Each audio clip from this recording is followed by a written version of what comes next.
Hello everyone, my name is Private First Class Curly. I'm stationed in Army Health Clinic Stuttgart and I'm a 6-8 whiskey. This is my second video explaining to you guys the whole process of what it's like becoming a 6-8 whiskey. Graduating boot camp, graduating AIT. I graduated whiskey training 6 months ago, and I'm just spreading any knowledge that I have and answering any questions that you guys have that I have the ability to. Today I'll be talking about EMT side of AIT in the last 2 months. So for a graduation day at basic, you're going to be probably driving in a bus. It's a 6-hour drive to San Antonio. It's a wonderful city. I loved it. First week, it's a 4:45 or morning formation, wake up. You go to the chow hall, eat there, then you go to a bunch of briefs, and then you go back to the chow hall at 12 o'clock, eat there, then leave, go back to the briefs until 1600. Then you guys march back to the battery, and you're released at 1700 to do whatever you want the rest of the night. That's how the first week goes. The briefs are very boring. You're probably gonna fall asleep a bunch, and they're gonna make you stand up. So just don't fall asleep, otherwise you're gonna be embarrassed. At second, third week, however long the briefs last, they vary and cycles. You're gonna get your book. I'll put it up on the screen. Hopefully I don't forget. It's about that thick. That's your EMT study guide book. Don't be intimidated. It looks thick. It looks like a very big book to read and study over 2 months, but you're gonna be in class. The instructors are gonna be reading it. They're gonna be going over all the important things that are in it. You're gonna have people around you that are constantly talking about the subjects.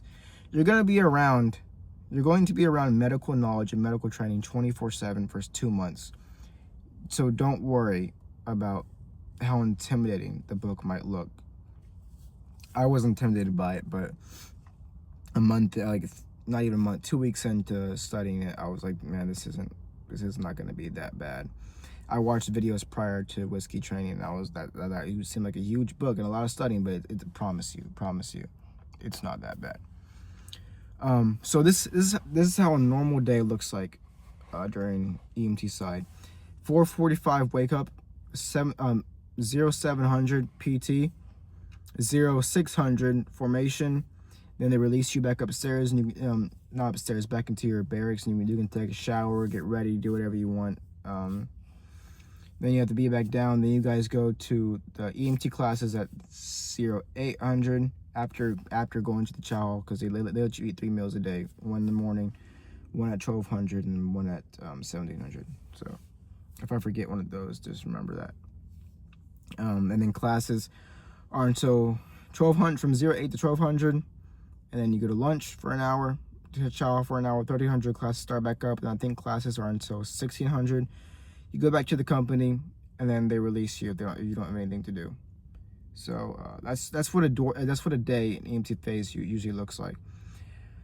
The study materials I'll recommend is Quizlet. Just make yourself a bunch of flashcards and socialize. Just socialize, because it can be very stressful knowing that if you fail this test, if you don't do this, if you don't do that, you're gonna get recycled, and it can turn a 4-month-long AIT can turn into over a year if you keep getting recycled. So I understand the stress, but just socialize, make sure to laugh, but also make sure to study. All those things are very important. Studying, pay attention in class. You're gonna be tired, of course, from waking up at 4:45 and doing PT. Just stay up. Find a way to stay up. Get with friends, talk with them about what they think about topics, quiz each other, make Quizlet flashcards. That's basically all I did. It was enough. Don't do all these fancy products or all these fancy services. Just all you need is basic fundamentals to study, and you're set. The tests are gonna look like this. There's 5 quizzes, 1 final exam, 1 NREMT, the National Registration for Emergency Medical Technicians. 5 quizzes.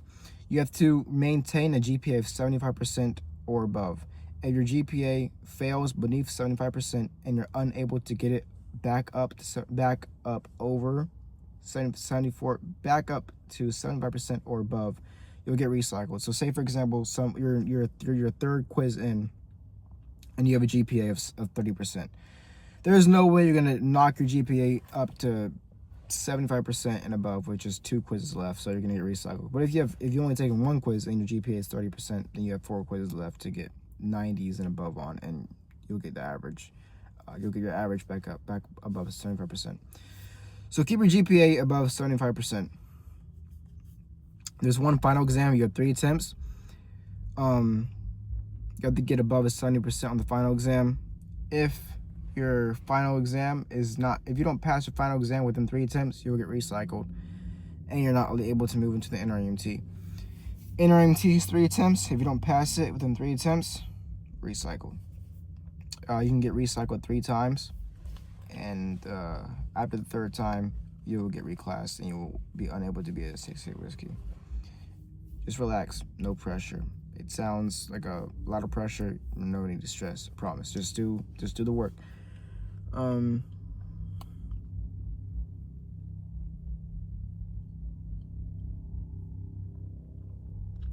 to think, give me a second.